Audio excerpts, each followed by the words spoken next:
Muy bien, hola, ¿qué tal, gente? ¿Cómo están? Espero que se encuentren todos muy bien. Bueno, vamos a ir retomando, sí, una ya de nuestras últimas clases, de nuestra materia, Derechos Reales, que forma parte de la carrera de abogacía que dicta la Universidad Católica de Santa Fe en nuestra sede Posadas. Bueno, ya tenemos la tranquilidad de haber transcurrido la etapa de exámenes parciales. Así que vamos a encarar esta parte final del cursado, ¿sí? De este segundo cuatrimestre. Y bueno, retomando una de las cuestiones, una de las temáticas que quedó pendiente, digamos, de hace 2 semanitas atrás, ¿sí? La semana pasada fue motivo de la realización de exámenes parciales y hace 2 semanas atrás habíamos empezado a desarrollar y a ver al derecho real de hipoteca desde una faz eminentemente práctica. Está no tan teórica, sin embargo fuimos haciendo un ida y vuelta entre lo que dice la teoría, entre lo que dice la doctrina y luego cómo funciona en la práctica. Está retomando un poco entonces el eje de hilación de ideas, ¿sí? De ordenamiento de ideas. Recuerdan ustedes que el derecho real de hipoteca, ¿sí? Bajo el encuadre de estas principales clasificaciones que trae el Código Civil acerca de los derechos reales en general, ¿sí? Termina encuadrando como un típico derecho real sobre cosa ajena, ¿sí? Y a su vez en la subvariante o subespecie referido a los derechos reales de garantía. Está la clase anterior, ¿sí? Pusimos de manifiesto cómo íbamos a hacer la bajada respecto de cada uno de estos caracteres comunes a todos los derechos reales de garantía, ¿sí? Es decir, comunes a la hipoteca, al anticresis y a la prenda, ¿sí? Nos metimos ya de lleno en aquella clase y ahora lo va a hacer de igual manera, ¿sí? En igual sentido en esta clase, en el análisis del principal derecho real de garantía, que es el derecho de hipoteca, ¿sí? Y que trae mucho trabajo para el profesional abogado como tanto para el profesional del derecho escribano. ¿Está? Así que ejerzan, Dios mediante, donde ejerzan alguna de estas dos variantes como operadores jurídicos, van a tener o van a tocar, o alguna vez le va a tocar en suerte, algún caso en donde van a tener que hacer un encuadre, ¿sí? O tipificación acerca del derecho real de hipoteca. Bueno, recordando muy rápidamente y someramente, velozmente lo que hablamos en la clase anterior, ¿se acuerdan que mencionamos que el carácter de convencionalidad, ¿sí? Tenía que ver con esto de que el derecho real de hipoteca, ¿sí? Al igual que los demás derechos reales, surge sí por acuerdo de partes, ¿sí? Y debe ser otorgado, en el caso de la hipoteca en particular, como derecho real de garantía que recae sobre cosa inmueble, con el otorgamiento, ¿sí? Por parte del hipotecante, con la constitución de la hipoteca en la forma de escritura pública ante escribano. Y como refiere a un objeto inmueble, tendrá esa escritura, ese instrumento público, vocación registral por ante el registro de la propiedad inmueble.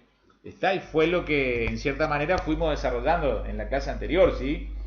Todo esto de entender y definir qué es lo que era una escritura pública, que se hace en protocolo, ¿sí? Cuáles son esas gestiones preescriturarias, ¿sí? Previo al día del otorgamiento que hay que diligenciar, como certificados del registro de la propiedad inmueble, ¿sí? El certificado de dominio e inhibición, conocido en órbita de nuestra provincia de Misiones como el F6.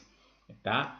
Luego también la tramitación del certificado catastral, ¿sí? También la tramitación solamente online, ¿sí? Del certificado de base imponible de evaluación fiscal, que lo exige la resolución número 17 del año 2012. ¿Está? Y luego una innumerable cantidad de certificados que también hay que agregar, como tiene por objeto un inmueble, por ejemplo, lo referido a los libre deuda del inmueble, ¿sí? En distintos conceptos como impuesto inmobiliario que lo recauda hoy en día la ATM, Agencia Tributaria de Emisiones, tasa municipal y contribución por mejoras que los recauda, ¿sí? La municipalidad, en este caso supongamos Municipalidad de Posadas, si estamos en la sede de la ciudad de Posadas, Y finalmente los certificados de libre deuda atinentes a la cuestión de servicios sanitarios. Está un residual histórico, ¿sí? APOS para deudas anteriores al año 99 y de allí en adelante el concesionario de servicio público, ¿sí? Que provee el servicio público de agua sanitaria en la ciudad de Posadas, que es la empresa privada SAMSA, está concesionaria de este servicio público. Bien, luego la etapa escrituraria, digamos, era el día de la firma, ¿sí? El día de la firma de la escritura de constitución, ¿sí? Y que esta convencionalidad, digamos, esta manifestación de la voluntad, ¿sí? En forma escrita por escritura pública, lógicamente, acá se va a enganchar con un tema que vamos a empezar a desarrollar en profundidad en el día de hoy. El contrato de hipoteca, a su vez, como cláusula o como contrato en sí, en definitiva, esta es la otra faz o la otra, digamos, óptica que se le puede dar al derecho real de hipoteca, accede, ¿sí? Es accesorio de una obligación principal. ¿Está? Entonces también, generalmente, esa escritura pública va a formalizar, va a fedacionar, en definitiva, un negocio principal, sea una compraventa, sea un contrato de crédito, ¿está? Sea una apertura de cuenta corriente ante una entidad bancaria, que hoy vamos a estudiarlo en profundidad. Bien, finalmente luego llegaba la etapa posescrituraria, ¿está? Las partes, los requirentes, el constituyente de la hipoteca, el acreedor hipotecario en definitiva, terminan aceptando la hipoteca por ante escribano, ¿sí? Firman el protocolo, la escritura pública en protocolo, pero ese protocolo queda en escribanía. Entonces el escribano tiene que expedir copias o testimonios, ¿sí? Legalmente expedidos que deberán inscribirse por ante el registro de la propiedad inmueble. ¿Está? Entonces lo que se inscribe es una primera copia o testimonio, no el original. ¿Está? Vale aclararlo, ¿sí? Hay un famoso autor de derecho notarial que se llama el escribano Rubén Lambert, como él comenta en uno de sus libros, como una vez un notario autorizante en la provincia de Entre Ríos presentó a inscribir el original del protocolo. Así que bueno, obviamente que es un grosero error, está comento como para que, digamos, Dios mediante ustedes, si alguno luego sigue la vertiente notarial, no cometan semejante error, ¿sí? El original siempre queda en escribanía, el escribano es custodio, ¿sí? De ese protocolo en original y debe expedir a los firmantes, digamos, a las partes en definitiva, copias o testimonios, ¿está? Y eso es lo que luego se inscribe por ante el registro de la propiedad inmueble. En la provincia de Misiones existe un solo registro para toda la provincia.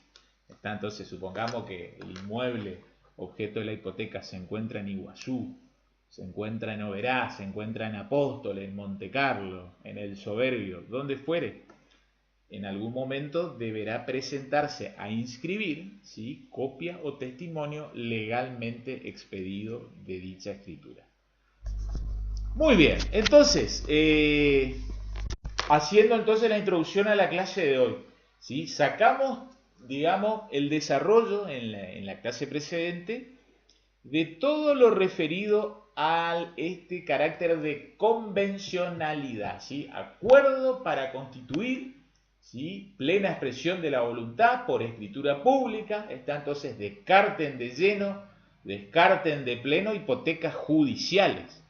¿Está? Por favor, jamás va a haber la orden de un juez, ¿sí? que termine constituyendo una hipoteca judicial.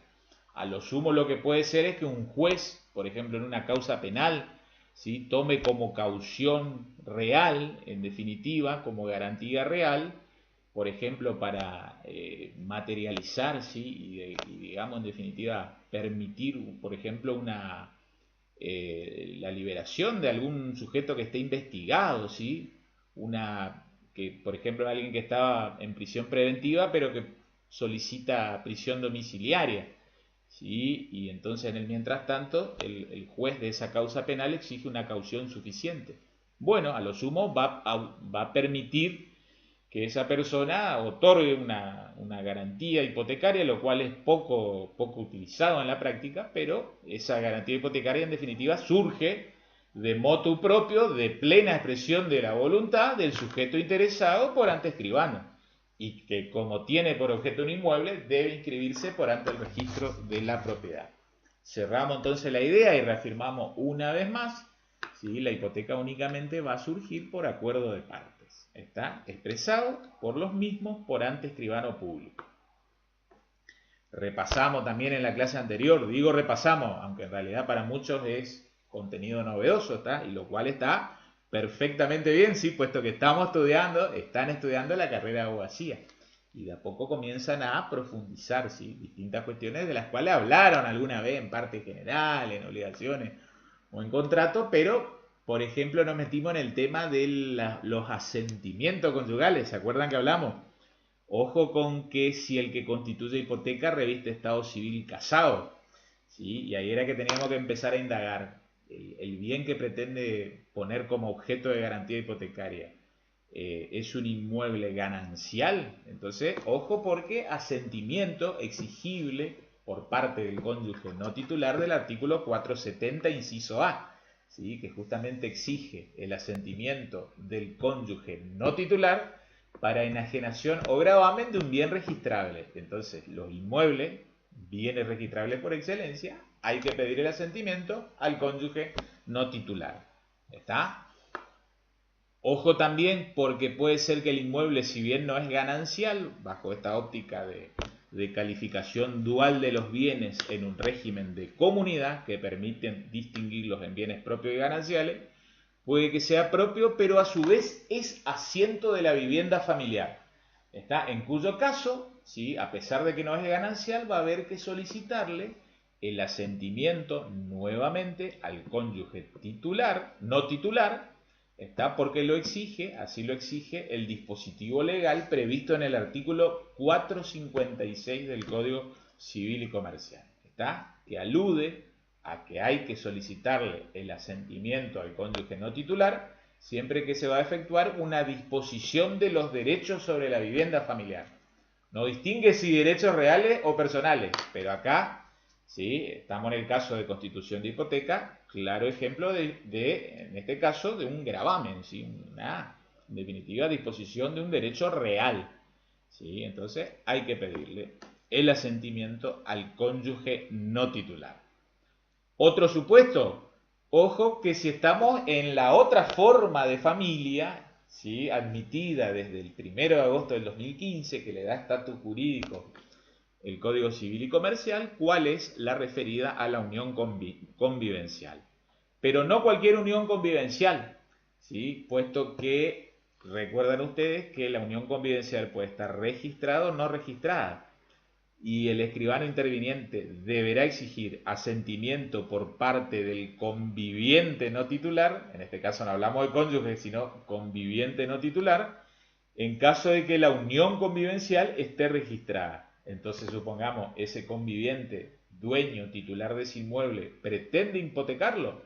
Si él, digamos, se encuentra unido en unión convivencial registrada, ¿registrada dónde? En el registro de estado civil y capacidad de las personas, el escribano interviniente va a tener que solicitarle asentimiento, en este caso convivencial, digamos, entre comillas, al conviviente no titular. ¿Estamos? Bien, iniciemos la clase de hoy, ¿sí? Vamos al segundo carácter que ustedes ven allí dentro de esta llave, ¿sí? Que se está proyectando allí en la pantalla.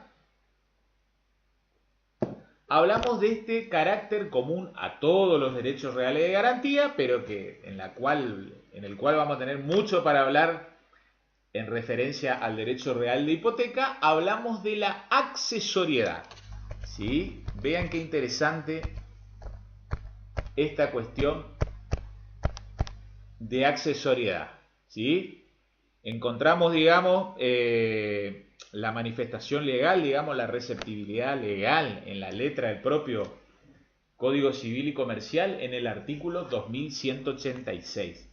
¿Sí? Pasamos a leerlo, entonces, bajo este epígrafe de accesoriedad, los derechos reales de garantía son accesorios del crédito que aseguran. Son intransmisibles sin el crédito y se extinguen con el principal, excepto en los supuestos legalmente previstos. La extinción de la garantía por cualquier causa, incluida la renuncia, no afecta a la existencia del crédito. ¿Estamos entonces? fue, digamos, la parte introductoria con la cual iniciamos la clase de hoy, ¿sí? Hablamos de los derechos reales de garantía, ¿sí? Hablamos en concreto de la hipoteca como típico derecho real sobre cosa ajena, ¿está?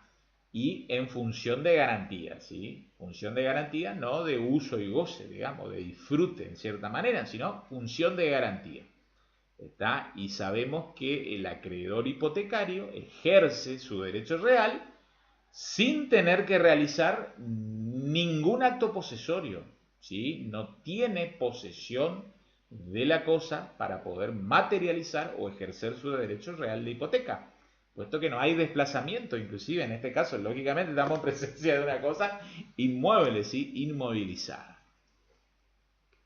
En pos de seguir profundizando acerca de esta idea de accesoriedad, entonces, ¿cuáles son los créditos garantizables a tenor de los dispuestos por el artículo 2187? Vean, leemos.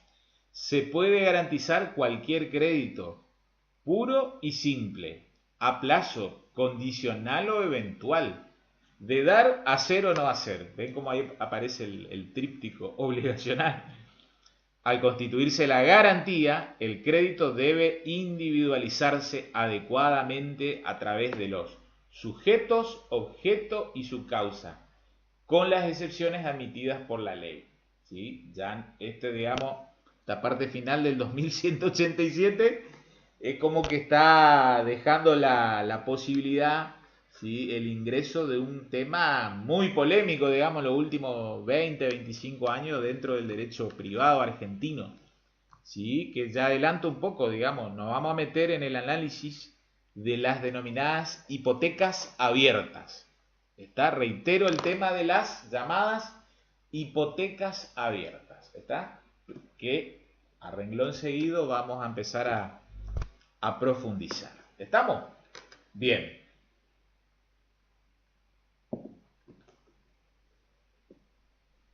Entonces, vean, acá en esta plaquita, ¿sí? Vamos a ver los ejemplos más usuales de constitución de hipoteca, ¿sí? Como derecho real de garantía que recae sobre cosa inmueble en garantía de una obligación principal. ¿Está? No quiero decirles que, digamos, con este pantallazo agotamos, ¿sí? Todas las variantes posibles, pero yo les diría que en esas tres flechitas que ustedes ven allí a continuación, prácticamente está el gran universo de casos en los cuales la hipoteca viene, ¿sí? Justamente a cumplir su rol, ¿sí? En función de garantía. ¿Está?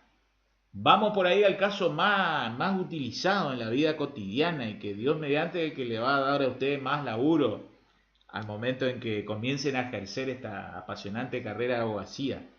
¿Sí? Vean, otorgamiento de un préstamo, ¿sí? Por un banco o entidad financiera.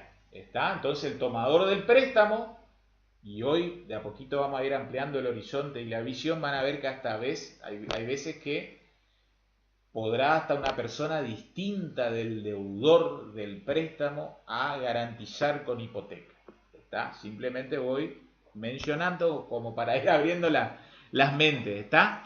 Les decía entonces el caso, otorgamiento de un préstamo, ¿sí? Hay un acreedor, digamos, de un crédito personal y el deudor de ese crédito constituye hipoteca en garantía de la devolución del mismo. ¿Está? El caso más tradicional, ¿sí? Es lo que muchas veces se reclama de los gobiernos y ustedes de a poco van a empezar a escuchar hablar acerca de los juristas o los economistas, donde muchas veces se menciona si los países, cada uno de los países, digamos, a la hora de compararlo, tienen un mercado hipotecario más amplio o más pequeño, ¿sí?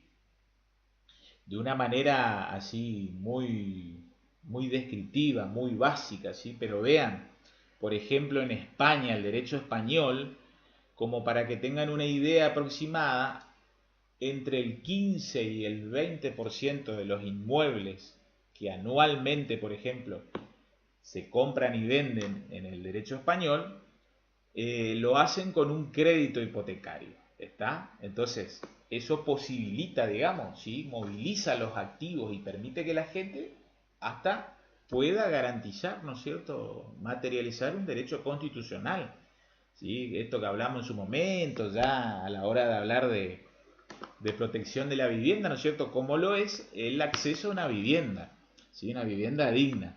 Entonces, por medio del instrumento de un préstamo hipotecario, la gente compra su primer vivienda o muchas veces ya es titular de una vivienda y prefiere o quiere hacer una refacción, ¿sí? Construir una planta segundo piso, ¿sí? O una habitación hacia el fondo de la propiedad. Bueno, vengamos al mercado argentino. En Argentina, en los periodos, hablemos post-crisis del 2001-2002, había empezado a mejorar un poquito las cosas en los años 15 y 16 con esta línea de crédito hipotecario UBI, que después vamos a hacer algunas consideraciones y reflexiones. Generalmente no pasa del 4 o 5% de los inmuebles adquiridos anualmente que lo hagan por medio, ¿sí? O como herramienta, como vehículo a través de un préstamo hipotecario. Entonces el mercado hipotecario en la Argentina es pequeño, ¿sí? Sin embargo, al decir pequeño, igual estamos hablando de cientos de miles de hipotecas por año. No vamos a hablar este año 2020 porque este año 2020 no es ni un año, digamos. Es un año, digamos, totalmente perdido para todos, ¿sí? Pero a lo que voy quise hacer un comparativo, por ejemplo, entre lo que es un país desarrollado, ¿sí? Quizás no de los más desarrollados del mundo, pero, por ejemplo, el caso español, y lo traspolé, lo comparé con lo que es en Argentina. Argentina tiene un mercado hipotecario muy pequeño, ¿sí? Bien, ese es el primer caso. Ahora después vamos a profundizar, digamos, con algunas cláusulas de estilo que se suelen verificar a la hora de, por ejemplo, el otorgamiento de un préstamo hipotecario, ¿sí? Porque esto está regulado por el Banco Central de la República Argentina, por el BCRA, ¿sí? El BCRA, lo que ustedes habrán estudiado en su momento cuando vimos la materia de economía política del Banco Central como el banco de bancos, ¿sí? Como el banco que regula a todas las entidades financieras.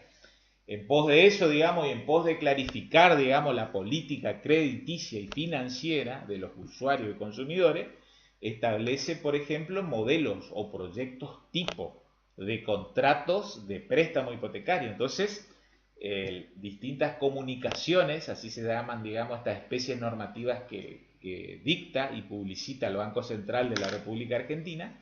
Después son los modelos que, en definitiva, prácticamente son transcriptos en escribanía por los escribanos de las entidades financieras. ¿Está? Deben respetar digamos, las cláusulas, ¿sí? Ese modelo básico estatuido. Yo les voy a mandar inclusive a sus correos un modelito actualizado al año 2019, ¿sí? de proyecto de contrato de crédito con garantía hipotecaria, ¿está? Que en definitiva es un préstamo. ¿Estamos? Bien, vamos a un segundo supuesto,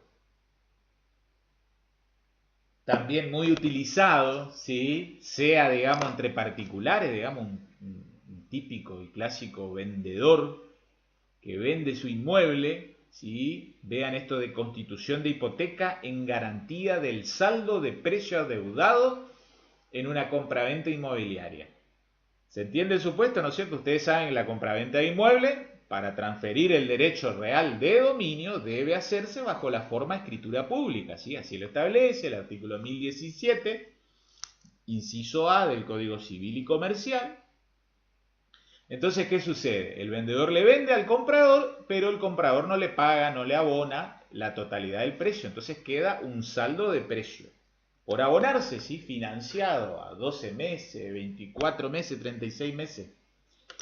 En garantía de ese saldo de precio, el ahora nuevo titular constituye derecho real de hipoteca en favor del el que antes fuera el vendedor, ¿sí? En garantía del saldo de precio. Una vez que termina de pagar esas cuotas, ese acreedor hipotecario debe otorgar ante escribano, no se olviden, una escritura de recibo. ¿Sí? ¿Recibo de qué? Porque recibe el saldo de precio que se le adeudaba. Y de cancelación del gravamen hipotecario. Esa escritura, cuando cancela, digamos, cuando venía, digamos, como accesorio una hipoteca, tiene vocación registral. La cancelación hipotecaria hay que inscribirla en el registro. Así como se inscribió el negocio originario base, la compraventa de inmueble, luego habrá que inscribir la cancelación del gravamen hipotecario. ¿Quién debe otorgar la cancelación hipotecaria? Lógicamente, el acreedor hipotecario. ¿Sí? Sea persona humana, sea persona jurídica, algún representante, según el tipo de persona o especie jurídica, el tipo de especie de persona jurídica que sea, ¿sí? Supongamos una SRL, un gerente. Si es una SA, por ejemplo, el presidente del directorio de esa sociedad anónima, o algún apoderado, ¿sí? Porque puede ser que la propia persona jurídica otorga, ¿sí? Un apoderamiento, digamos, de tipo convencional. ¿Estamos? Entonces, otro supuesto muy utilizado, ¿sí? Como acá, digamos, generalmente el precio deudado es un precio importante, ¿sí? Los inmuebles no son, digamos, migajas, sino que tienen gran valoración en el mercado. Como modo de garantizar, ¿sí? El saldo adeudado, el acreedor exige, ¿sí? El acreedor de ese saldo exige que el ahora nuevo dueño le constituya derecho real de hipoteca. Entonces tiene un derecho real con inscripción, con vocación registral, que es oponible a tercero. ¿Está? Entonces no le paga, eventualmente tendrá que promover todo lo que hablamos en la clase anterior, ejecución hipotecaria. ¿Sí? Y no se olviden que la hipoteca otorga ese beneficio de preferencia en el orden de cobro, ¿sí? Y persigue la cosa por el ius persequendi en manos de quien ésta se encuentra, ¿sí? E inclusive por el principio de subrogación real, hoy lo vamos a ver inclusive por manifestación expresa legal, se trasladan, ¿sí? A los precios, indemnizaciones, eventualmente que sustituyan a la cosa grabada, a la cosa inmueble hipotecada. Otro contexto que se aplica mucho esto de hipoteca en garantía del saldo de precio. Ustedes, Dios mediante, por ahí alguno ahora en pasantía, de universitaria, como se suele decir, o por ahí los primeros trabajitos que hagan como profesionales, alguna que otra vez le va a tocar algo del IPROA, ¿sí? El Instituto Provincial de Desarrollo Habitacional. ¿Sí? ¿Qué es lo que hay allí, digamos?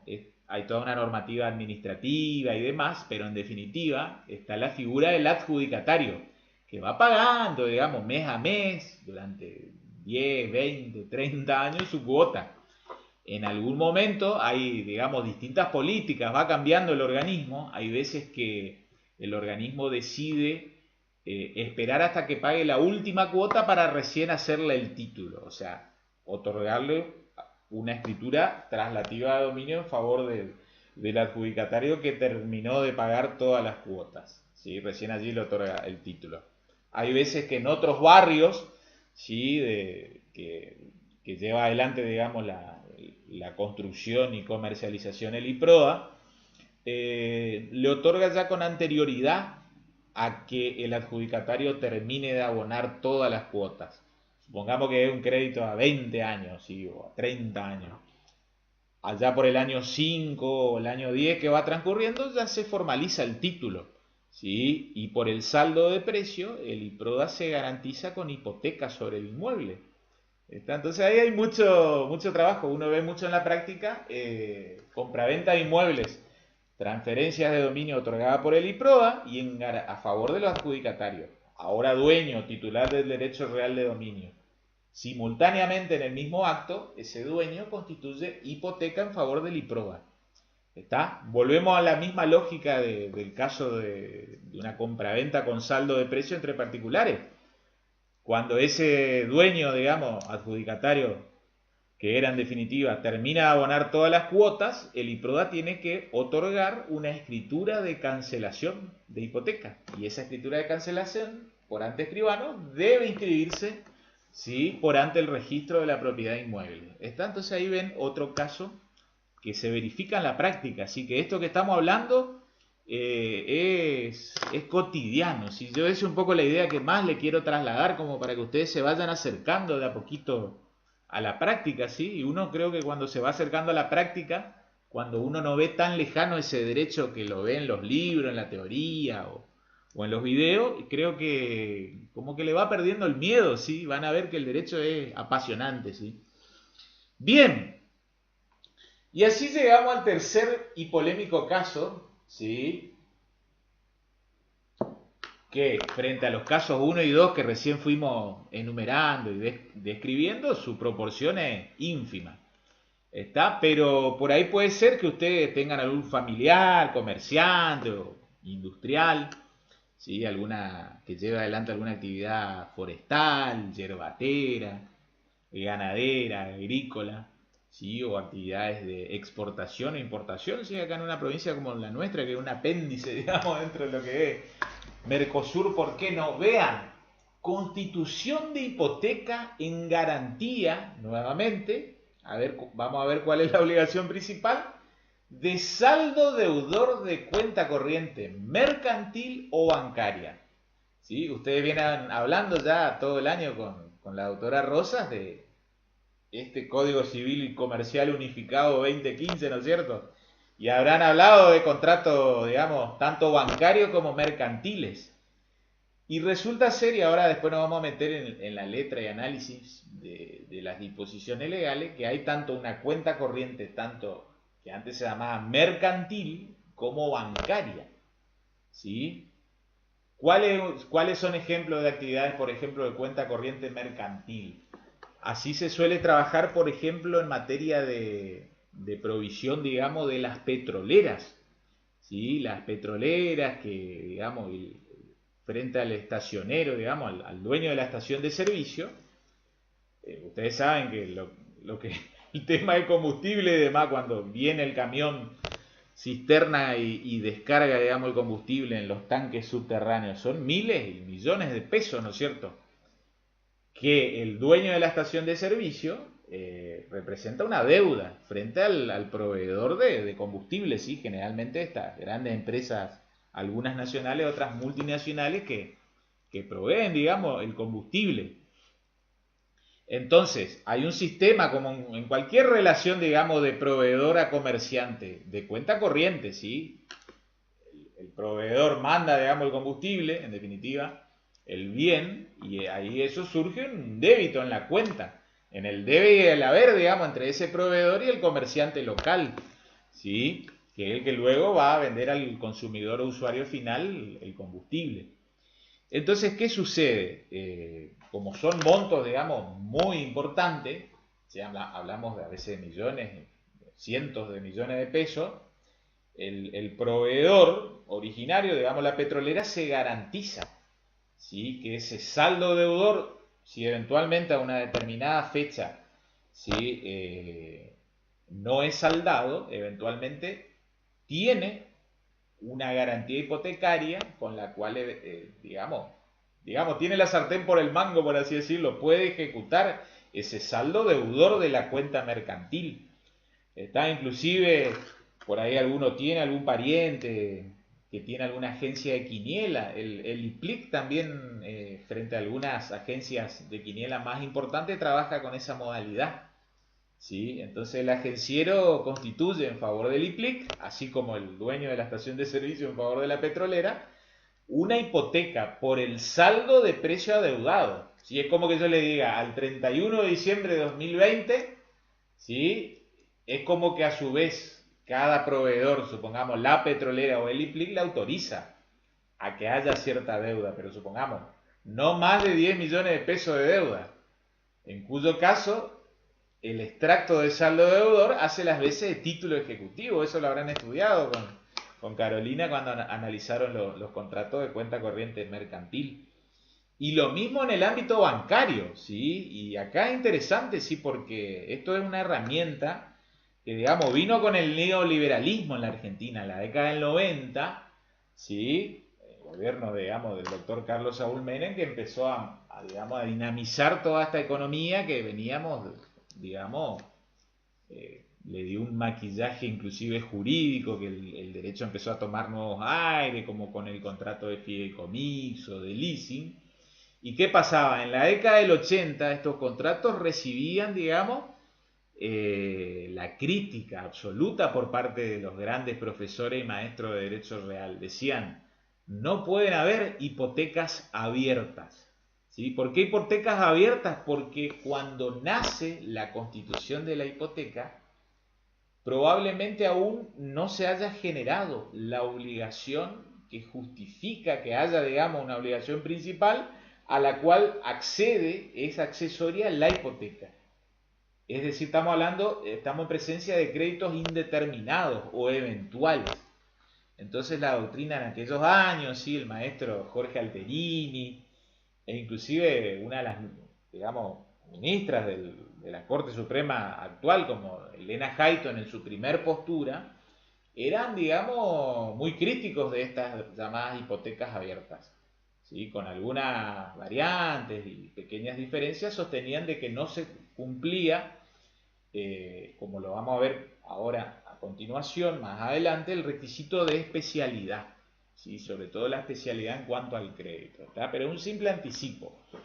Entonces vean, desde la década del 90 y sobre todo ya con la nueva centuria, ¿sí? Este siglo XXI, hablamos del año 2000 en adelante, se extendió y se popularizó y los comerciantes utilizan mucho.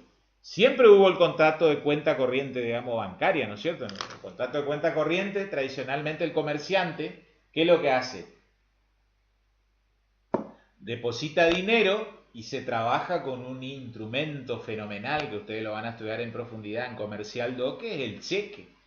¿Sí? No los cheques voladores, sino tan común en estos tiempos, cheques sin fondo, sino cheques que uno, digamos, los hace circular, ¿sí? En comunidad. Está a través de la cadena de endosos y bueno, es el tradicional modo en que quizás se desenvuelve un comerciante, ¿sí? Que abona las cosas que compra, de las cuales se provee. Entonces, tiene la cuenta corriente, él deposita dinero y libra cheques como orden innominada para que terceros vayan, digamos, frente a otras entidades bancarias, los depositen y cobren, se haga el débito de su cuenta. Entonces, ¿qué pasa en esas cuentas corrientes bancarias? Las entidades financieras muchas veces le autorizan a girar en descubierto. Girar en descubierto, en definitiva, girar en rojo, es decir, con negativo. ¿Qué pasa? El banco mismo, inclusive, supongamos que hay que cubrir un cheque y faltan 100.000 pesos, es como que el banco le cubre el cheque hasta 100.000 pesos. ¿Está? Pero bueno, cuando hablamos de estos contratos de cuenta corriente bancaria con garantía hipotecaria, entonces se amplía el giro en descubierto. Entonces hablamos de 10 millones, 20 millones, 40 millones de pesos en descubierto, por ejemplo. Pero el banco se queda tranquilo porque tiene una garantía hipotecaria, ¿sí? Sobre ese saldo deudor de la cuenta bancaria. ¿Está? Entonces ya nos vamos a meter en el análisis y cómo ha quedado esto regulado con la versión de nuestro código 2015. Es muy interesante, ¿sí? Es muy apasionante ver esta cuestión desde la práctica. ¿Estamos? Bien. Entonces vean, ahí yo les traigo a colación, ¿sí? Les muestro, por ejemplo, esto de un típico préstamo hipotecario, ¿sí? Ya sea para adquisición de vivienda, para refacción. Yo les voy a mandar, como les dije, el modelo del modelo 2019 del Banco Central. Seguramente debe haber un modelo 2020, ¿sí? Después ustedes, si les va interesando la temática, no para la materia, ¿sí? Porque muchos de ustedes inclusive ya han regularizado y hasta promocionado, ¿está? Pero siempre es lindo escuchar y ir, digamos, a poco mimetizándose sobre lo que va ocurriendo en la realidad. Vean, modelo de préstamo hipotecario, ¿sí? Acá yo, digamos, hice la captura de pantalla de esta cláusula, ¿sí? Este parágrafo 2 romano, digamos, constitución de hipoteca. Por ejemplo, vean el estilo de la redacción. Este es el modelo del Banco Central, que debe seguir todas las entidades financieras cuando otorgan, por ejemplo, un préstamo para adquisición de vivienda, ¿sí? O refacción de vivienda. Vean, en garantía de la deuda contraída y de las obligaciones instrumentadas en el título hipotecario creado según la cláusula tercera, después va a haber una cláusula tercera romana, referida como la letra, esto si tenemos tiempo, quizá en la penúltima, que es la clase del miércoles que viene, o en la subsiguiente, que va a ser la última, algo vamos a hablar también de letra hipotecaria, no los quiero confundir. Pero vean, así como de todo lo que fuera consecuencia de la misma, incluyendo las sumas correspondientes a los cargos del seguro del inmueble, cuya contratación se compromete en el presente, todas referidas como la obligación hipotecaria,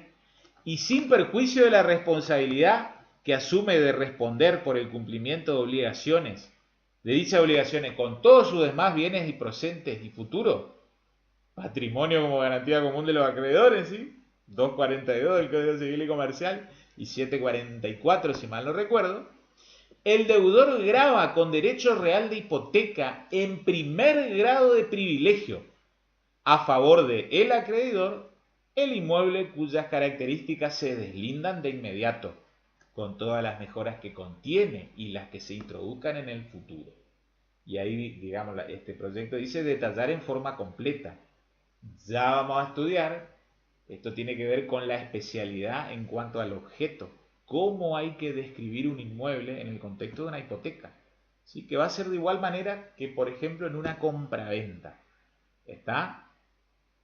Vean, sigo más abajo, la presente hipoteca se constituye por el monto total de tantos pesos, con más sus intereses y accesorios legales y convencionales, de conformidad con lo dispuesto por el artículo 2193 del Código Civil y Comercial de la Nación, solicitando el deudor que así se registre. Enterados los representantes del acreedor, supongamos los representantes del banco, del contenido de la presente hipoteca a favor del mismo, en su nombre manifiestan conformidad y aceptación de la hipoteca. El deudor declara que se encuentra en posesión del inmueble que hipoteca, que no tiene gravámenes, embargos, ni restricción alguna a su dominio, que no reconoce contratos de locación, comodato ni ningún derecho real, y que no adeuda expensas, impuestos fiscales ni servicios de ninguna naturaleza. La hipoteca se regirá por las siguientes cláusulas y condiciones. A partir de allí vendrán, digamos, las cláusulas de lo que suele llamarse el contrato de hipoteca. ¿Está? Bien. Entonces queda allí muy claro cómo probablemente el 1 romano hubiese sido el contrato de crédito. Parágrafo 2 romano, la constitución de hipoteca. ¿Sí? Pero no se olviden esta frase, digamos, contundente, literal de la Constitución, o el gravamen, el deudor grava con derecho real de hipoteca, ¿sí? En primer grado de privilegio. ¿Está? Entonces,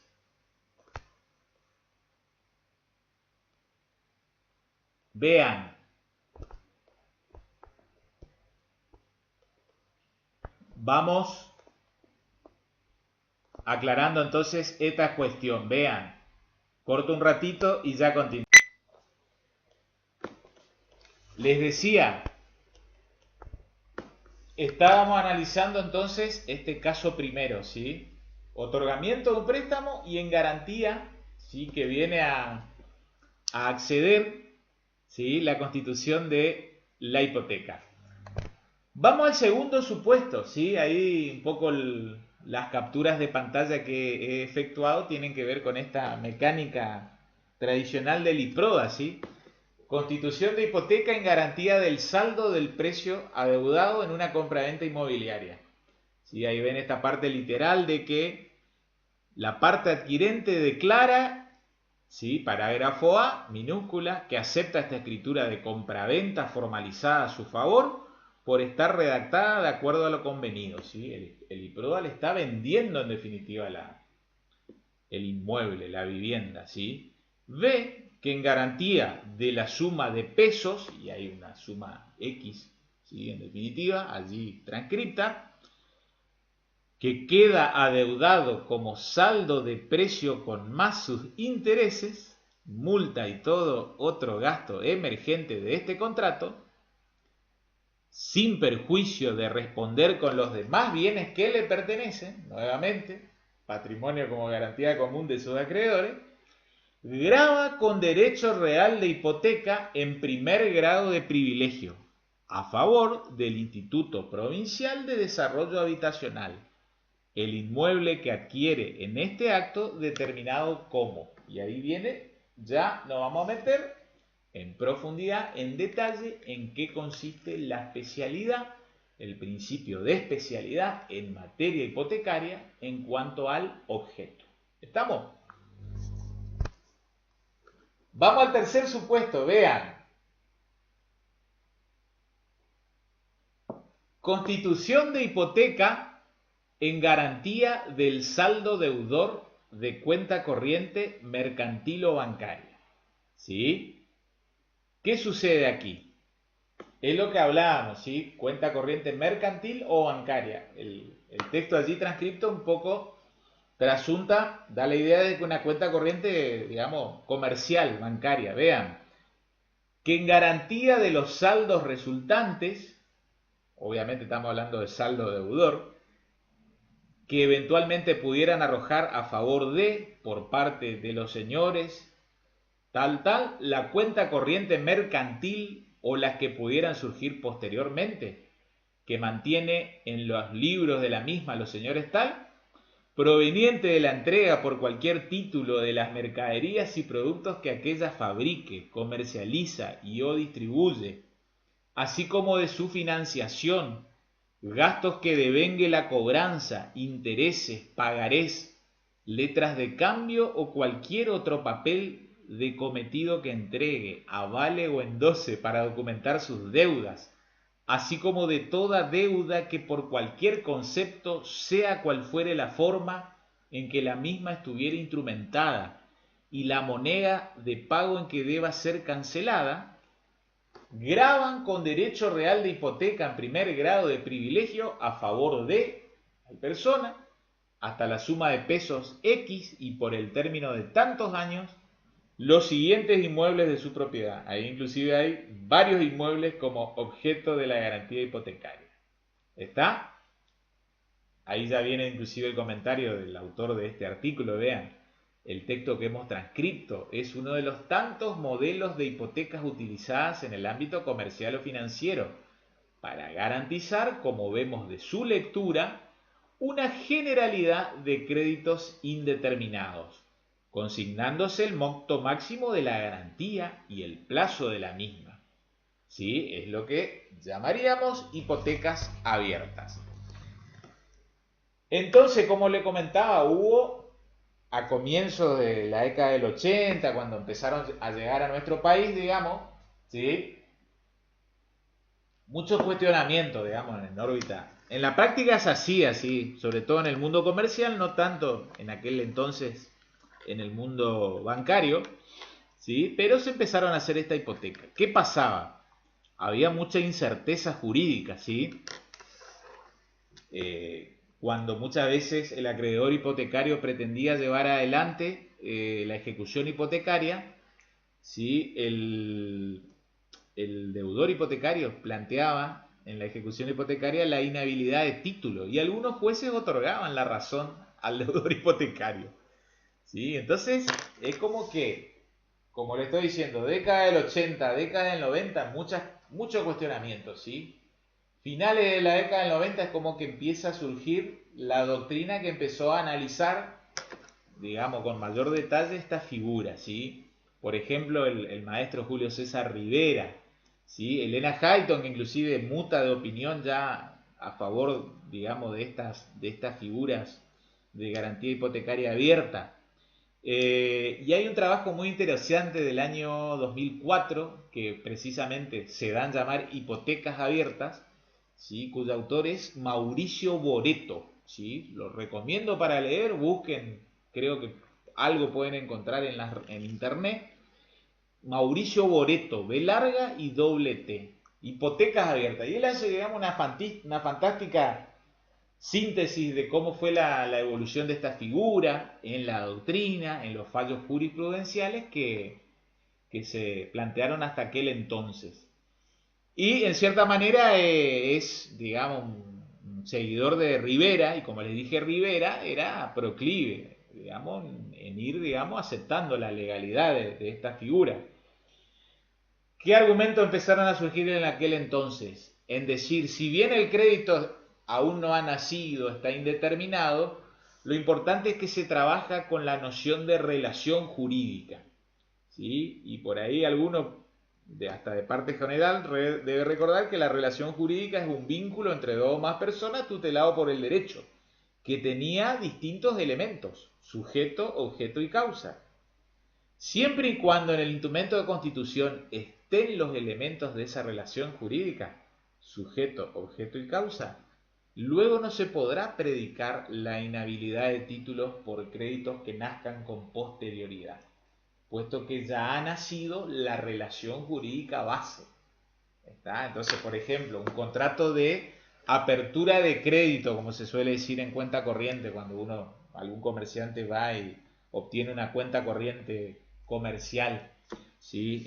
Frente a algún banco, así que si Banco Macro, Francés, Galicia, Santander, están los sujetos, ¿sí? El cuenta correntista, el banco como acreedor hipotecario, está el objeto, ¿sí? El objeto es una cuenta corriente, ¿sí? En la cual respectivamente van a haber, digamos, débitos y créditos, y en definitiva, como tercer columnista, base de la contabilidad, un haber, ¿sí? Y está la causa, el objeto inclusive de la garantía hipotecaria, también complementa esta noción de objeto. Y la causa propiamente es el contrato de cuenta de crédito, ¿sí? O de cuenta corriente. ¿Está? Entonces empezaron a trabajar sobre esas nociones, ¿sí? Y así es que entonces, de la mano de esta tercera variante, digamos, de caso en que se verifica primordialmente la utilización de la figura de la garantía hipotecaria, nos lleva de la mano a este tercer carácter. Vuelvo para atrás, ¿sí? Común a toda garantía, derecho real de garantía, que es la especialidad. Pero en particular vamos a ver lo pertinente para el derecho real de hipoteca, ¿sí? Y entonces es que allí se predica la especialidad en un doble sentido, ¿sí? Por eso en especialidad, en cuanto al carácter de especialidad de la hipoteca, en concreto, en particular,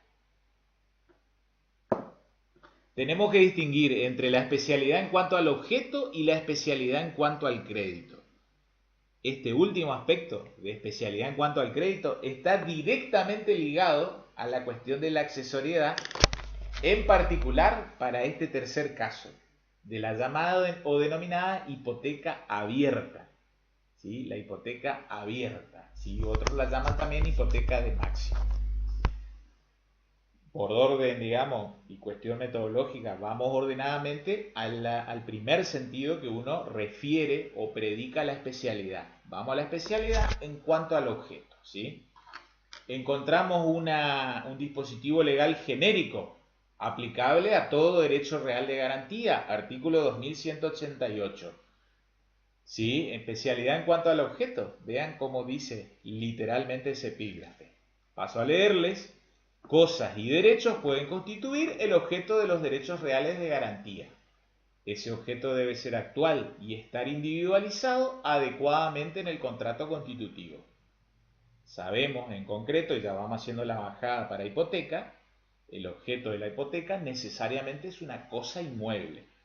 ¿Está? Entonces de allí es que encontramos un dispositivo legal en específico, 2209, que bajo este epígrafe de determinación del objeto establece que el inmueble que grava la hipoteca debe estar determinado por su ubicación, medidas perimetrales, superficies, colindancias, datos de registración, nomenclatura catastral y cuántas especificaciones sean necesarias para su debida individualización. ¿Está? De allí que, en particular, ahí yo les hice una captura de pantalla, es un cuadrito que generalmente lo utilizo dentro de lo que es notariado. ¿Cuáles son los datos que uno no debe olvidarse cuando trabaja con una escritura pública que tenga por objeto un inmueble? Puede ser una escritura pública de transferencia de dominio a título de compraventa, a título de donación, de permuta y, ¿por qué no?, cuando sea o tenga el inmueble como objeto de garantía hipotecaria. ¿Qué es lo que hay que, por ejemplo, individualizar? La determinación, ¿sí? ¿Qué es lo que es la determinación del inmueble? Decía un viejo profesor, es como el nombre, el apellido del inmueble, ¿sí? Generalmente esto que suele mencionarse como el lote 4, proveniente de la mensura particular, con fraccionamiento a su vez de otro lote que era en mayor extensión, ¿sí? Que forma parte de una manzana, de una sección, ¿sí? Es como que vamos yendo de la unidad física o geográfica más pequeña hacia la más amplia. Vamos avanzando entonces del lote tal, que formaba parte a su vez de otro lote que se fraccionó, y ese otro lote se encuentra dentro de una manzana, generalmente con una letra, según el título, y esa manzana se encuentra en una sección, y esa sección se encuentra dentro de un municipio, como que yo le diría municipio de Posada, municipio de Garupá, ¿sí? Municipio de Candelaria, y ese municipio se encuentra dentro de un departamento, ¿sí? No nos olvidemos que en Misiones hay 77 municipios, ¿sí? Pero hay 17 departamentos, y ese departamento que se encuentra dentro de tal provincia. Esa es la determinación. Lote tal, supongamos lote 4, que proviene de tal mensura particular del lote, supongamos lote 4B, que proviene de la mensura particular del lote 4 a secas, ¿sí? Que forma parte de la manzana J de tal sección en el municipio de Posadas, departamento capital, provincia de Misiones. ¿Se entiende cómo vamos avanzando en la determinación desde la unidad física geográfica menor o más pequeña hacia la superior o más extensa? ¿Qué más se suele individualizar en una escritura? Vuelvo a reiterar, de venta, de donación o, por qué no, de hipoteca. La forma o figura que adopta la parcela. A veces son cuadrados. Los cuadrados tienen sus 4 lados idénticos. A veces son rectángulos, en donde hay pares de lados con medidas equidistantes.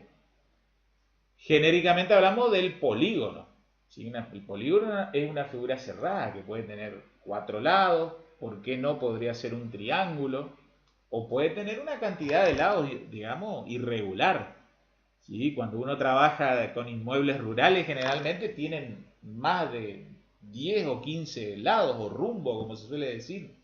Imagínense la descripción de un inmueble que va recorriendo la forma de su polígono, digamos, las vicisitudes de un arroyo como límite geográfico. Entonces puede tener, hay veces que son, los inmuebles rurales son como unas papas, tienen una forma, pero el título, ¿sí? Las escrituras que, en definitiva, que se han avanzado en plano de mensuras, elaborado por los profesionales agrimensores, los van describiendo. ¿Qué más hay que individualizar? La superficie, ¿sí? Como lo ven allí también. Si estamos en un ámbito urbano, ¿sí? Trabajamos con metros cuadrados, superficie que encierra esa figura cerrada.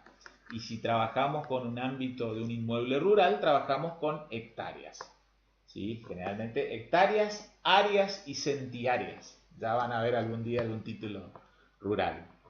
¿Qué más? Medidas perimetrales. ¿Cuánto miden cada uno de esos lados? ¿Sí? Y van a ver que los títulos van describiendo siguiendo el sentido de las agujas del reloj. ¿Está? Sigue el sentido de las agujas del reloj. ¿Qué más? Los linderos, o como dice el Código Civil en el 2209, las colindancias. ¿Con qué inmueble limita? A veces son inmuebles, a veces son calles, caminos rurales, privados, a veces son avenidas. ¿Está? ¿Qué más? La nomenclatura catastral, que es un dato que lo brinda Catastro. ¿Se acuerdan que dijimos, dentro de la gestión perescrituraria, el escribano debe pedir o solicitar certificado catastral para que, entre otras cosas, los datos que obtenemos es de nomenclatura? Estos 6 campos principales: departamento, municipio, sección, chacra, manzana y parcela. Es parecido a la determinación en el sentido que acabamos en orden inverso, de la unidad geográfica superior a la más pequeña. ¿Qué más? Tenemos que individualizar el número de partida inmobiliaria. Cada inmueble, cada parcela catastral, aparte de tener su nomenclatura catastral que la brinda Catastro, ¿sí? No se olviden que Catastro es un registro geofísico del inmueble, mientras que el registro de la propiedad inmueble es un registro jurídico de derechos, ¿sí? Que están contenidos en instrumentos que ingresan a esos registros. Catastro también nos va a brindar el dato de número de partida inmobiliaria. ¿Está? No se olviden eso. Finalmente, también vamos a tener que individualizar los datos de inscripción registral. ¿Sí? ¿Dónde obra inscripto en el registro de la propiedad inmueble de Misiones? De una manera muy básica yo les había contado, creo que ya lo dije en esta materia, se me confunde, no sé si lo dije en notariado o aquí, que hasta el año 1974 en Misiones se inscribían a los inmuebles en el llamado sistema de protocolo de dominio. ¿Sí? Que eran, digamos, tipo unos tomos así encuadernados, en los cuales precisamente se encuadernaban las minutas que acompañaban los escribanos que autorizaban esas escrituras, como para que quede, digamos, una sustancia del acto, una síntesis del acto, ¿sí? En sede registral. Desde el año 74 en adelante del siglo pasado se creó el sistema de folio real matrícula, ¿sí? Que es lo que, por ejemplo, vimos la clase pasada, ese folio. En teoría, en algún momento, ¿sí? Esa es la aspiración, el 100% de los inmuebles tendrían que tener su propio folio, su propia página, su folio real matrícula, que contiene esencialmente los datos que ustedes allí pueden divisar. ¿Estamos? Estamos, entonces, de tal manera, ¿sí? Cumplimos con el requisito de especialidad en cuanto al objeto, ¿sí? Bien determinado, con todo, digamos, hablamos de especialidad en general para cualquier derecho real de garantía. Hipoteca, prenda, baticreci. Algo vamos a hablar la clase que viene, que nos vamos a meter en materia de prenda, ¿sí? Pero no tanto la prenda civil, sino más la prenda comercial, que es la llamada prenda con registro, que es un supuesto muy habitual, ¿sí? Porque es el de los préstamos prendarios, ¿sí? Ojalá que algún día ustedes puedan sacar algún automotor, ¿sí? Un cero, y bueno, no solo sacar el automotor, sino poder devolver el préstamo, ¿sí? También para no pasar a una etapa de ejecución prendaria. Pero la clase que viene vamos a ver desde la práctica cuáles son los formularios que se completan, que se firman. Y lo cierto es que en materia de derecho real de prenda, que también en derecho real de garantía, también queda perfectamente determinado el objeto de la garantía, en ese caso prendaria. En esta clase hablamos de garantía hipotecaria. Bien, pasemos a la cuestión de la especialidad en cuanto al crédito. El crédito. En especial referencia a lo referido al contrato de cuenta corriente, mercantil o bancaria, en la cual se constituye garantía hipotecaria. Vean. Después volvemos a esto, a qué se extiende en cuanto al objeto. Vamos a la especialidad en cuanto al crédito. Vean, esta cuestión es uno de los aspectos que ha motivado y generado ya una reforma al propio código, ¿sí? Nuestro código reciente, Nobel, como yo les pongo allí, inclusive es como que a los propios autores del Código Civil y Comercial, digamos la trilogía Lorenzetti, Hayton y Kemmelmayer, no les digo que le habrá dolido, pero que tan pronto ya lo hayan reformado, ¿sí? Entonces como que hizo un poco de ruido en la doctrina, ¿sí? ¿Qué pasó? Partimos de un originario artículo 2189, ¿sí? Conforme a ley 26994, que en definitiva entraría en vigencia el 1 de agosto del 2015, ¿sí? Que bajo este epígrafe de especialidad en cuanto al crédito traía, digamos, una regulación, un dispositivo legal al respecto.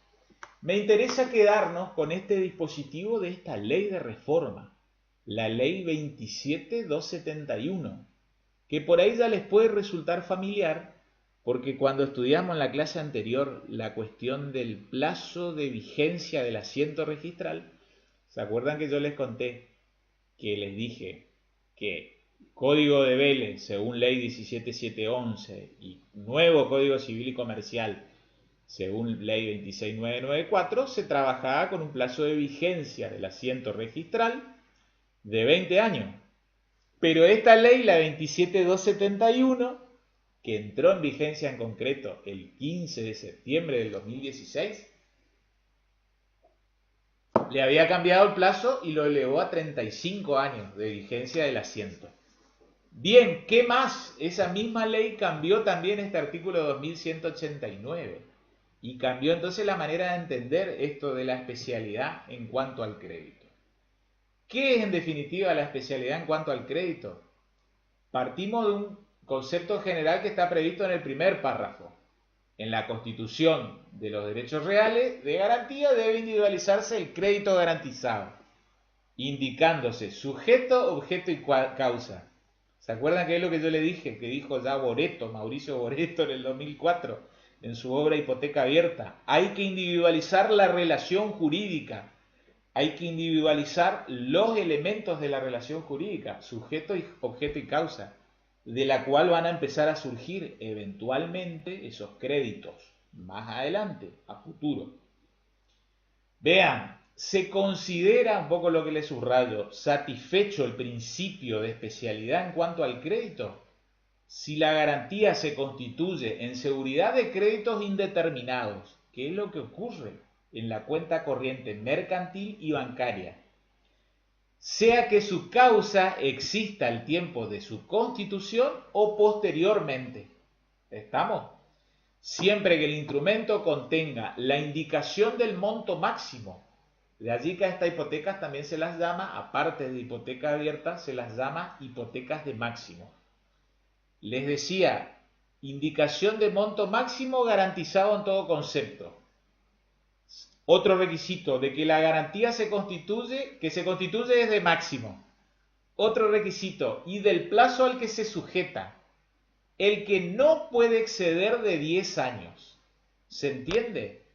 Ojo con el tema acá, porque acá no solo es la cuestión del asiento registral, sino la garantía misma, la que no puede exceder de 10 años.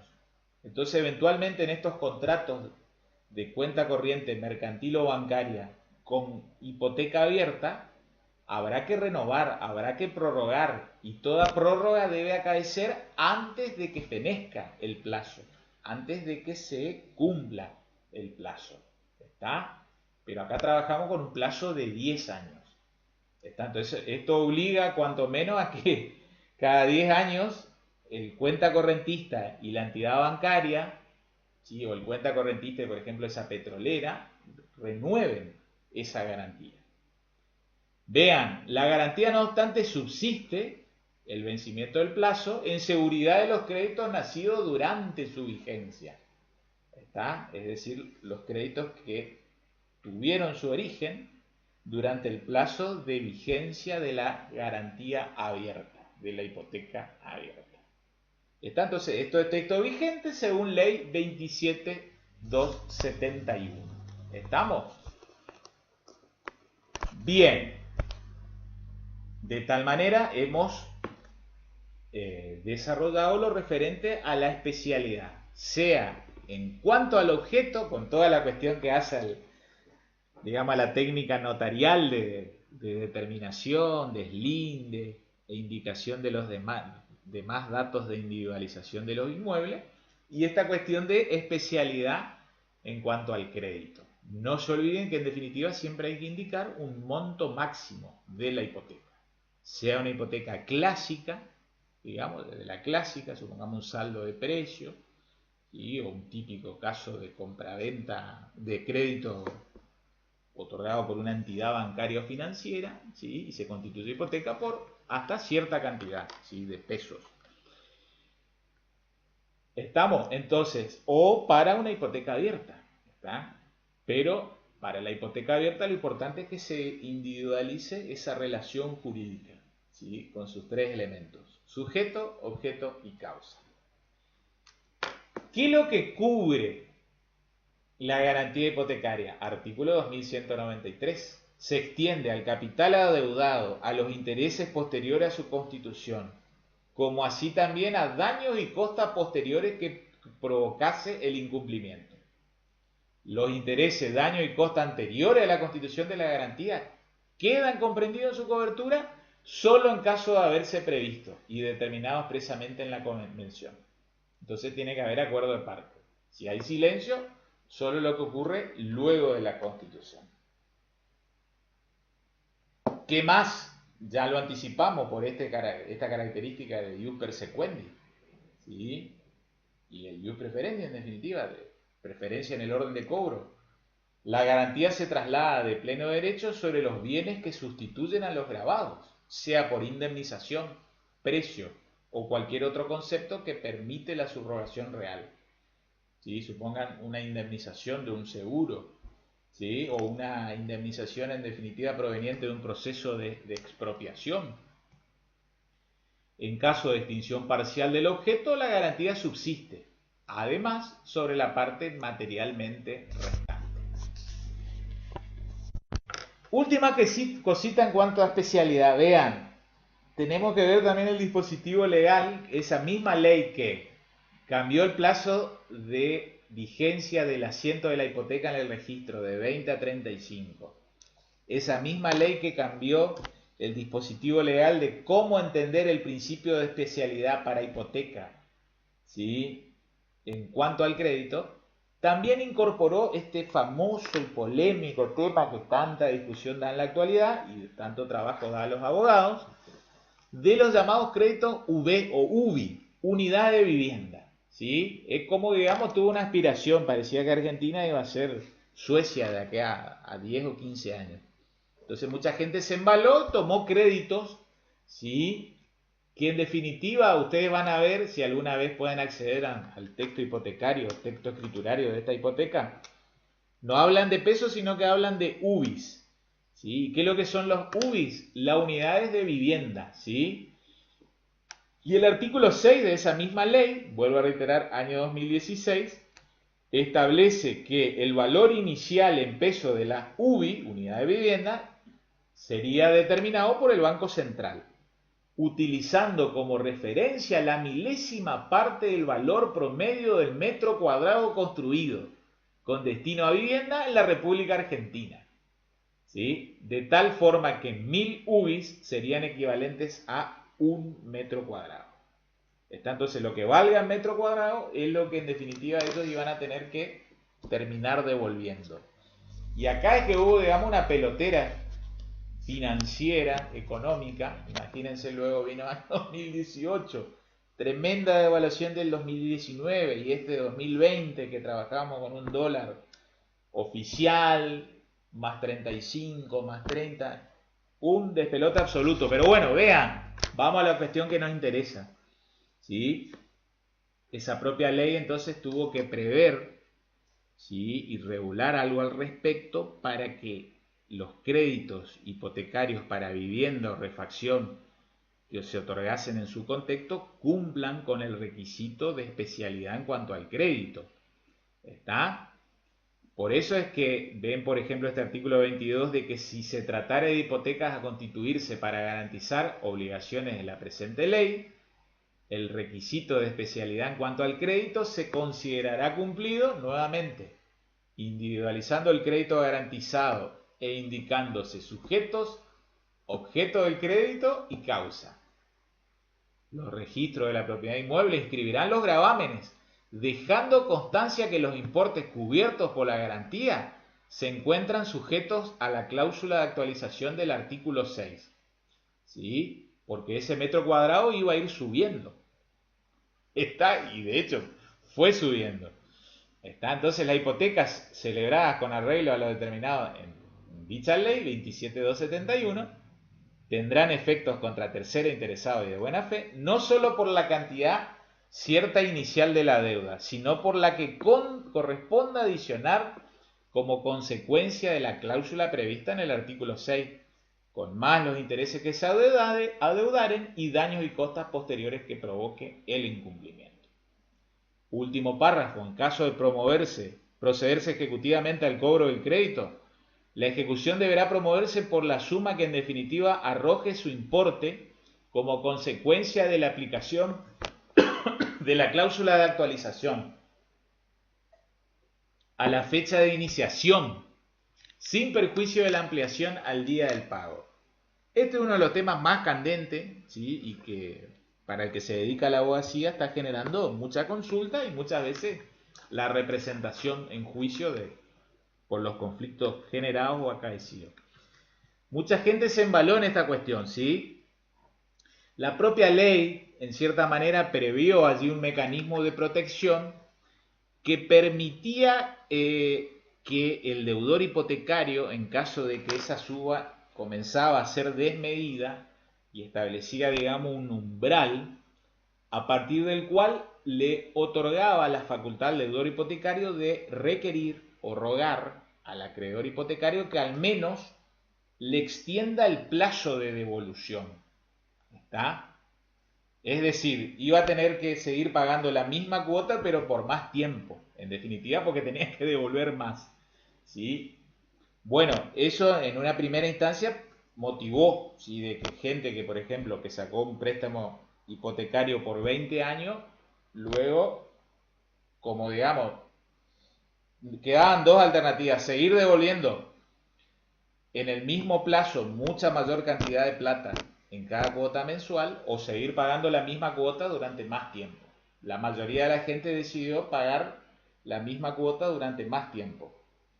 Luego, 2018, comienzo del 2019 y sobre todo luego de agosto del 2019, es increíble, digamos, el desbarajuste económico que ha generado que ha habido normativa de emergencia y todo en este año de pandemia, que por ejemplo han por el momento congelado la cuota de estos préstamos UBI.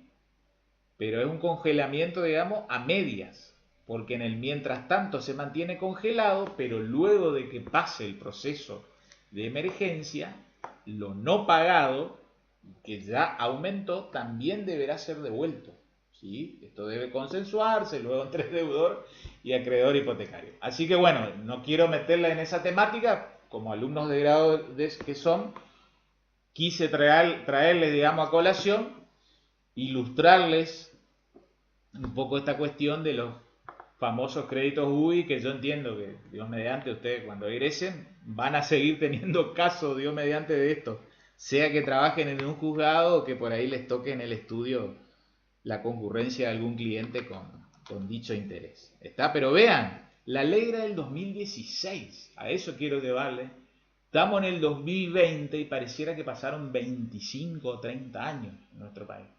Sin embargo, pasaron 3 años, 4 años, estamos ahora en octubre del 2020, esta ley era de septiembre del 2016, y han cambiado tantas las cosas, ¿sí?, las variables en materia económica, que no se puede creer. ¿Sí? Es reír, digamos, para no llorar, ¿sí? Sobre todo por esta gente que se embaló, digamos. Y no es pavada, ¿sí?, porque es vivienda digna, muchas veces es el acceso a su primer vivienda.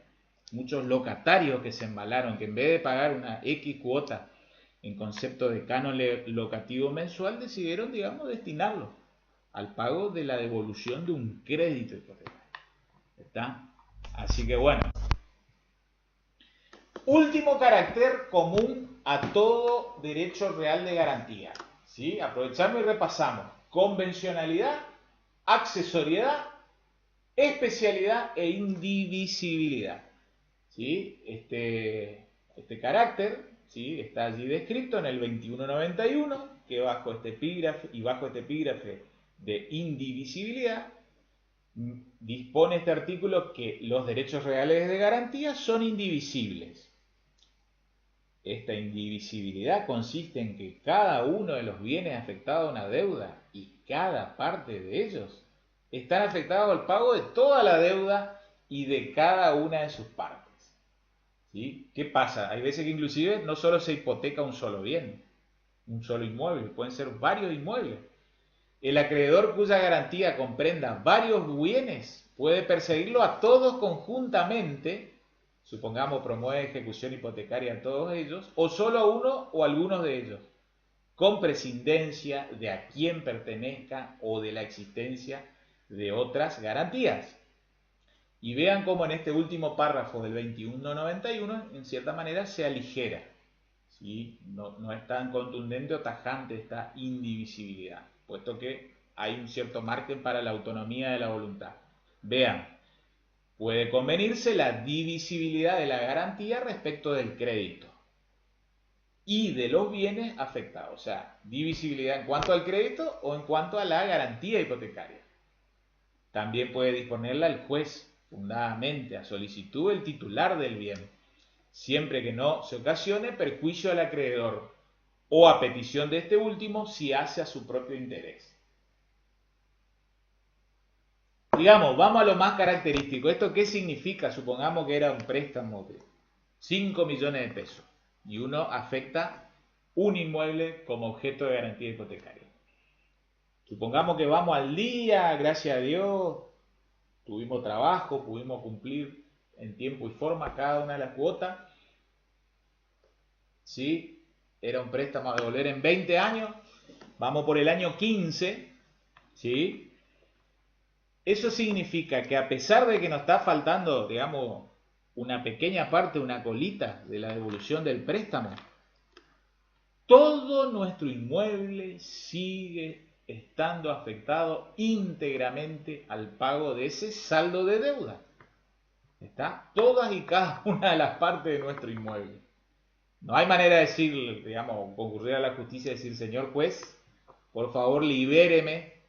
Está en tanto y en cuanto no haya acuerdo de partes, ¿sí? O convención, un poco lo que le dice ahí este tercer párrafo de puede convenirse la divisibilidad de la garantía respecto del crédito y respecto de los bienes.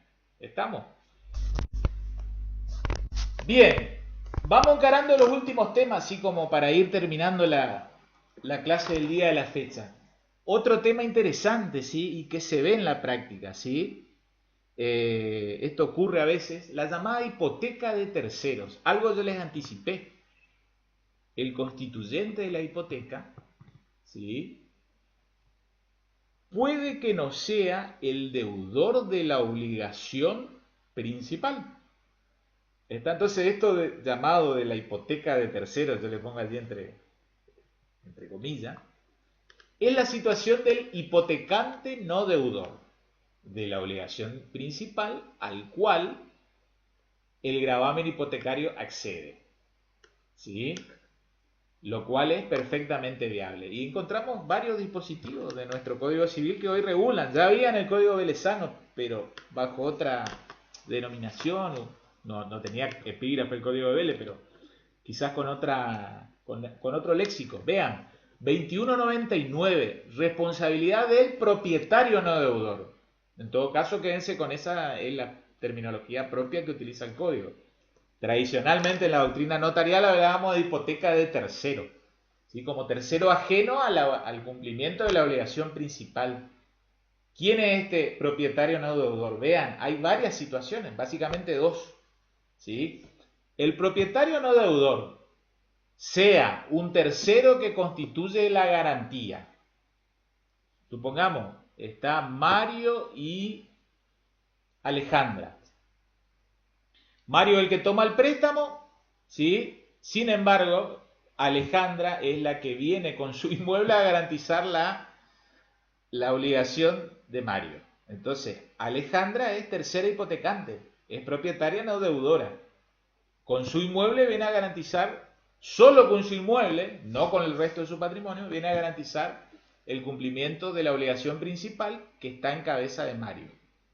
Otro supuesto, entonces, propietario no deudor puede ser este tercero que constituye la garantía o quien adquiere el inmueble, el bien grabado, porque estamos hablando en general todavía, ¿sí? Después especificamos para el caso de hipoteca, quien adquiere el bien grabado sin obligarse en forma expresa al pago del crédito asegurado. Vale aclararlo. Así como los inmuebles embargados se pueden vender, ¿sí? Pero en el caso del inmueble embargado, el que adquiere debe aceptar el embargo. ¿Qué puede suceder? Los inmuebles hipotecados se pueden transferir, ¿sí? Después habrá que ver, leer el contrato de hipoteca, si se requiere conformidad del acreedor hipotecario y otras cuestiones, ¿sí? ¿Qué es lo que sucede? Supongamos que se transfiere, ¿sí? Hay que ver si el que compra, ¿sí?, ese inmueble hipotecado también decide asumir el cumplimiento de la obligación principal. Puede que sí, puede que no. ¿Sí? Ahí vamos a entrar, no viene al caso analizar ¿sí? Puesto que puede ser que el propio acreedor hipotecario ya libere a su anterior deudor, ¿sí? Su deudor original, y que quede toda la obligación en cabeza del que compró el inmueble. Otras veces puede ser que no lo libere y no comprometa al nuevo adquirente del inmueble hipotecado. El que compra, compró con el inmueble con la hipoteca encima, pero no está obligado a cumplir con la obligación principal, ¿sí? Más allá de cumplir eventualmente hasta el límite del bien objeto del gravamen, ¿sí? Y concretamente hasta el máximo de ese gravamen constituido, ¿sí? Jamás este que compró un inmueble hipotecado, digamos, va a responder con su propio patrimonio personal por fuera del inmueble hipotecado. Es decir, ese acreedor hipotecario no va a poder atacar, supongamos que tenía un automotor y después también, supongamos que compró un departamento acá en Posada, en la Costanera, pero este sujeto que compró un inmueble hipotecado, ¿sí? Resulta ser que él tenía una quinta en Candelaria, después tenía un automotor, ¿sí? Eventualmente, el acreedor hipotecario puede ejecutar, ¿sí?, el inmueble, el departamento de la Costanera, y hasta el monto, ¿sí? Va a tener preferencia en el orden de cobro, ¿sí?, hasta el monto del gravamen. Si quedara insatisfecho, no va a poder dirigirse a la quinta Candelaria o al automotor que él tiene. ¿Se entiende? No llega a los demás bienes que integren su patrimonio. Bien, van a ver ahí en el 2200 y 2201 eventualmente cuál es el estatuto, ¿sí?, del propietario no deudor. Último temita con el cual vamos cerrando la clase del día de la fecha, ¿sí? Lo dijimos en la clase anterior, no confundir el efecto jurídico de la hipoteca, digamos, romanista, como es la propia de nuestro derecho positivo nacional, con la mortgage del derecho anglosajón, en la cual en algunos estados es parecida o semejante a la nuestra. Pero la mortgage, digamos, anglosajona, muchas veces confiere un poder de venta al propio acreedor. Entonces no hace falta recurrir a un procedimiento de ejecución hipotecaria, sino simplemente venta a un tercero. Y ese producido de la venta privada, ya se cobra el propio acreedor. ¿Qué pasa? Efecto de la subasta, ¿sí? Dijimos, la hipoteca romanista confiere preferencia en el orden de cobro, ¿sí? Probablemente luego de los gastos de justicia viene, digamos, en el orden, en la preferencia en el orden de cobro, con relativo pago, ¿sí?, esta preferencia para el acreedor hipotecario. La subasta extingue, ¿sí?, en definitiva, los efectos de la hipoteca. Vean, 2203. Hablamos de hipoteca en particular, pero este 2203 regula en general para hipoteca, prenda o anticresis. Los derechos reales de garantía se extinguen por efecto de la subasta pública del bien gravado, si sus titulares fueron debidamente citados a la ejecución, sin perjuicio del derecho y preferencia que les corresponda sobre el producido para la satisfacción de su crédito. ¿A qué es lo que vamos, digamos? ¿Para qué está este artículo? En definitiva, la subasta va a ser las veces de causal de extinción de la hipoteca. Se llega hasta la subasta, en definitiva, para haber satisfecho el crédito, no solo del propio acreedor hipotecario, sino de todos los acreedores de tal persona, que se presentan a cobrar conforme al orden de cobro, ¿sí? Lógicamente que ese acreedor hipotecario tuvo que haber sido debidamente citado. Esto está todo regulado en el Código Procesal Civil y Comercial, de familia y violencia familiar, por ejemplo, de nuestra provincia de Misiones, ¿sí? Si fue citado a la ejecución, él se va a presentar, el acreedor hipotecario, digo, con intenciones de percibir, digamos, ese producido de la venta judicial al mejor postor. ¿Está? Entonces, allí más que nunca se ve materializado su derecho real de hipoteca. Pero la subasta extingue la eficacia del derecho real de hipoteca. Eventualmente esa subasta, una vez realizada, entonces lleva a que el juez de la ejecución ordene el levantamiento de la hipoteca, puesto que ya no tiene razón de ser. Si él ya cobró todo, supongamos que pudo cobrarlo, y si no pudo cobrar todo, eventualmente irá como acreedor quirografario en otros bienes de su deudor hipotecario. Distinta es la cuestión de cancelación hipotecaria, ¿sí? Acá yo les pongo el rótulo de cancelación hipotecaria, pero el 2204 es una regulación genérica, ¿sí? Para cualquier derecho real de garantía. Puede ser cancelación prendaria, pero es muy habitual, ¿sí? Vamos a hablar la clase que viene cómo se cancela una prenda de automotor, ¿sí? Esto se ve mucho en escribanía, ¿sí? En el estudio jurídico. Vean, la cancelación en definitiva es un asiento, ¿sí? Que se va a materializar en el registro de la propiedad inmueble en un folio real matrícula o en un protocolo de dominio de un inmueble registrado. ¿Por qué? Porque ingresó un documento, ¿sí? Pero ¿quién otorga la cancelación hipotecaria? Porque vean, la hipoteca generalmente se va a extinguir. ¿Por qué? Porque se llegó a una subasta, digamos, sería lo no querido, porque uno constituye hipoteca con intención de cumplir con la obligación principal. Se llega a la subasta porque, bueno, no se pudo cumplir. De ordinario, la idea es que el deudor hipotecario cumpla. Entonces, cuando el deudor hipotecario cumple, tiene derecho a la cancelación del gravamen, ¿sí? Para que su inmueble quede libre de gravamen, no solo, digamos, en órbita de la fase obligacional, sino registral, frente a terceros, eventualmente para posterior venta, ¿sí? O hasta para nuevamente tomar otro crédito hipotecario, ¿sí? Pero se necesita que se cancele el gravamen anterior, por ejemplo, para que el nuevo acreedor hipotecario, ¿sí? Obtenga un rango de preferencia en primer grado de privilegio, no en segundo o ulterior. Entonces, cerrando la idea, ahí un poco, entonces, se cancela. ¿Cómo se cancela un gravamen hipotecario? Por expresión de la voluntad del acreedor, del titular del derecho real, o de hipoteca, o de prenda, o de anticresis. Estamos hablando de hipoteca, estamos hablando de expresión de la voluntad del acreedor hipotecario. Como tiene por objeto un inmueble, debe otorgarse por escritura pública. Lo que ven allí un poco esto de mediante el otorgamiento de un instrumento de igual naturaleza que el exigido para constitución. Dijimos constitución de hipoteca por escritura. La cancelación de la hipoteca también por escritura.